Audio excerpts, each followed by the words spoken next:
Hello friends, तो हमारे आज का टॉपिक है जो एमएससी केमिस्ट्री फर्स्ट सेम के स्टूडेंट के लिए है।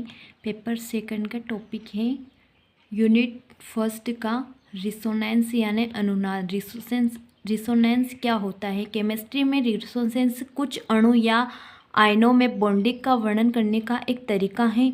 जब एक मॉलिक्यूल्स को दो या दो से अधिक स्ट्रक्चर द्वारा दर्शाया जाता है और वह स्ट्रक्चर एटम की पोजीशंस में नहीं बल्कि इलेक्ट्रॉन की स्थिति में भिन्न होती हैं, इस स्ट्रक्चर को रिसोनेंस स्ट्रक्चर कहा जाता है। इस घटना को रिसोनेंस कहा जाता है।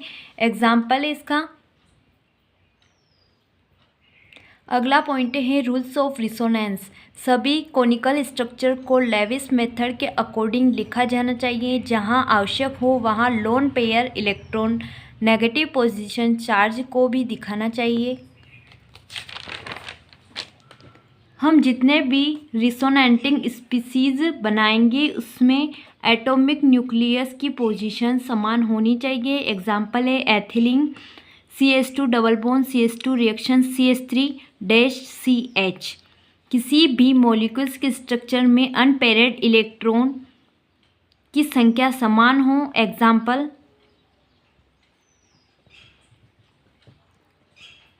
रिसोनेंस में इन वैल्यू ऑल एटम एक ही प्लेन और लगभग सेम होना चाहिए। स्ट्रक्चर में कोई भी चार्ज जो प्लेनरिटी को रोकता है तो रिसोनेंस को कम कर देगा।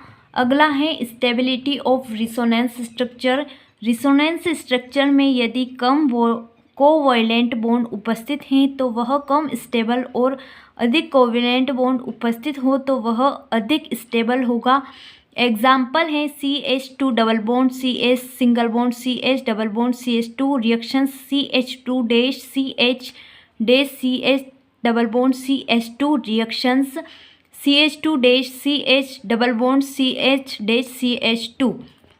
यदि विभिन्न रिसोनेंस स्ट्रक्चर में कोवैलेंट बॉन्ड्स की सेम नंबर हैं तो रिसोनेंस हाइब्रिड में अनचार्जेड स्ट्रक्चर का प्रमुख योगदान होगा। इसका एग्जाम्पल है CH2 double bond CH-NH2 reaction CH2-CH double bond NH2।